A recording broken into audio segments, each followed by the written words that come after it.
Good evening, good evening. I'm just trying to get this to go live on. There we go. There we go. I was just sorting out going live on Instagram as well. Okay, just going to give it good evening. Right, there we go. Just checking, as always, I've got to do my tech check. I'm just going to make sure I've gone live on my page. It says I'm there. Let's have a look.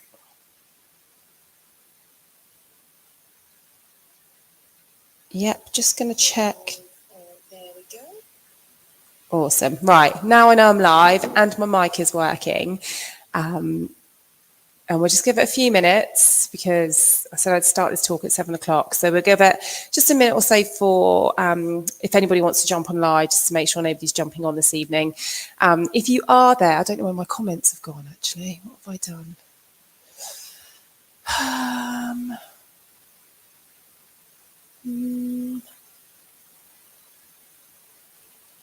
Comments, that's what I want up. There we go. If you are there, do just drop in the comments, let me know you're there, because I'm using StreamYard. I can't actually sort of see your name pop up. I suppose I could look on my Facebook at the same time. That might be a little bit too difficult for me though, because tech is a bit of an issue.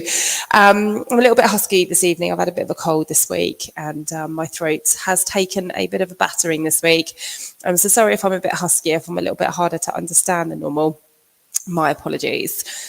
So this evening, I'm coming online to talk to you about, hold on a second, let me just see what's happening there. To talk to you about health and fitness in midlife, and just really an introduction to what I think are the 5 pillars of health and fitness, and to simplify it for you, because there's so much on the media about what we should be doing, what we should be eating, this superfood, this diet, this type of exercise. And I really want to just strip it back and talk to you about it with regards to health and fitness. Now, it's going to be a little bit different from when we're talking about like fitness training for specific goals.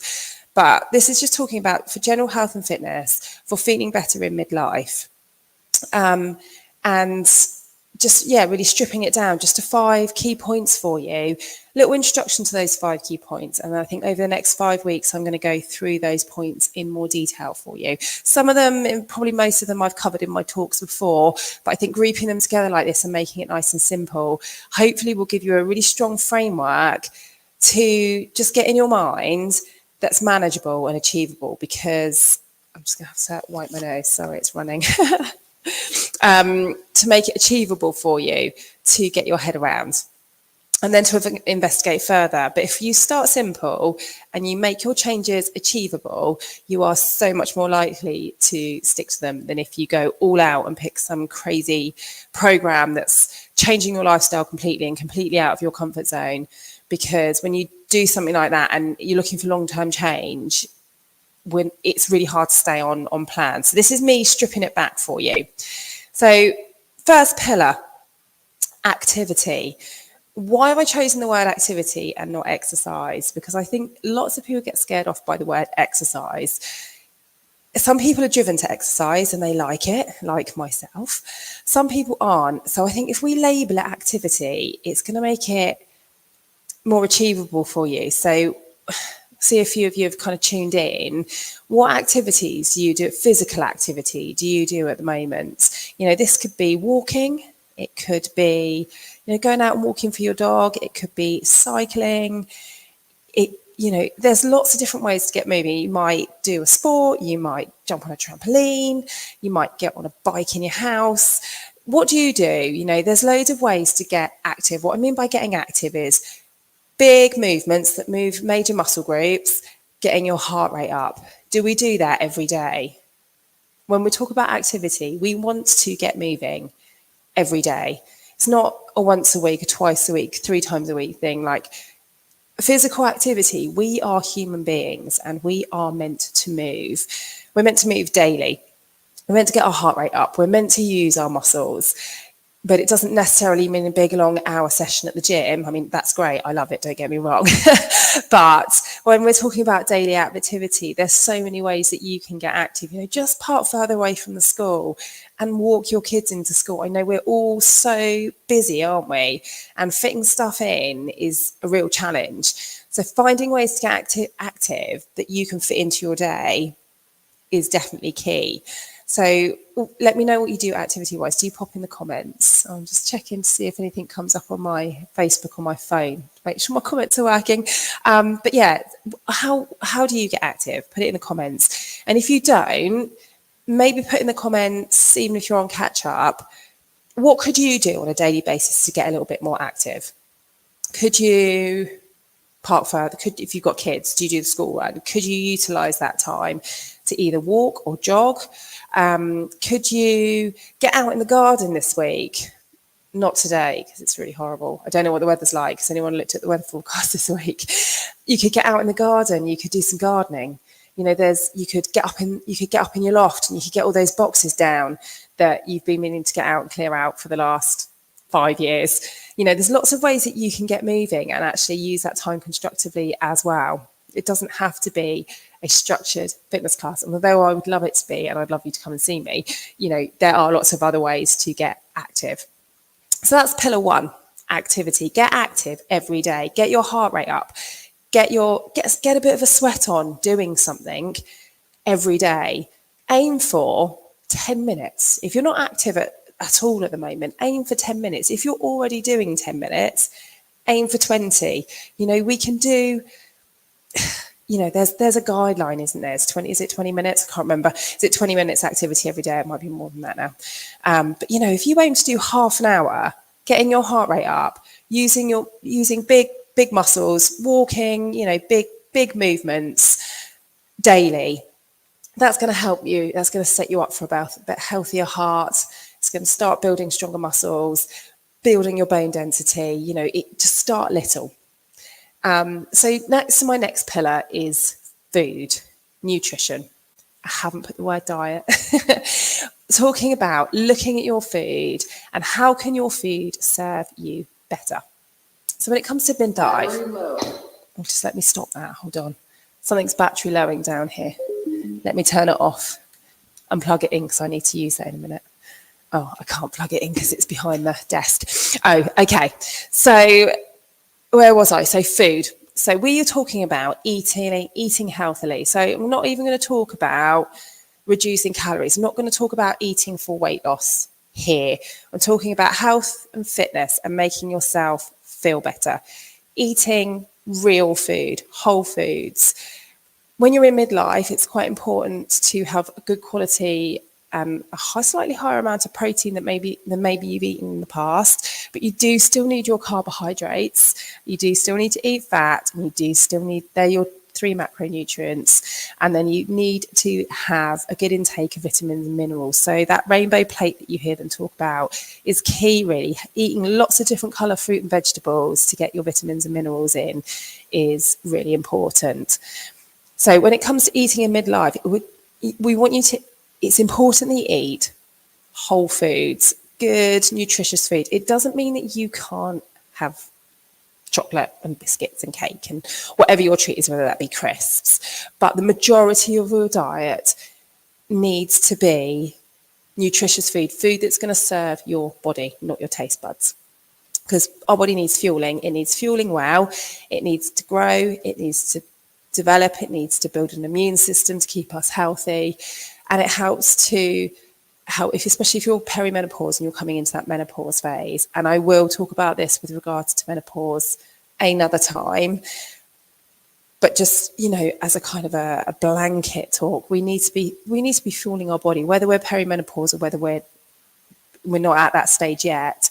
We still need to fuel our body so that we've got more energy, we can sleep better, and get us through every day feeling better. Because if we eat poor quality foods, we put our body on this kind of crash cycle of filling it full of sugar or foods that are high calorie but don't fuel us for long. And then we get these kind of dips in mood and energy levels, and it doesn't make us as efficient on what we want to do. It can create mood swings and it can affect our sleep as well. So that's pillar 2. So we've done activity, physical activity. We've done food. Our third pillar, sleep. So who gets enough sleep? I love my sleep. I need 7 to 8 hours a day, or I am an absolute monster. Okay, so I'm a little bit tired today. Didn't get back from racing yesterday till 11. Was a little bit hyped up, and didn't go to sleep till 1. So I'm a little bit extra tired today, and I feel it. I've been a little bit moody. I'm way more sitting on the sofa than I would normally do. But our sleep is time for our body to repair, recover.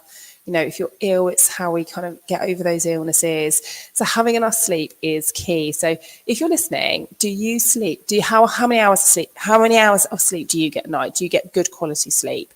If you don't, do you have trouble falling asleep? Or do you fall asleep and then wake up in the night with your mind racing?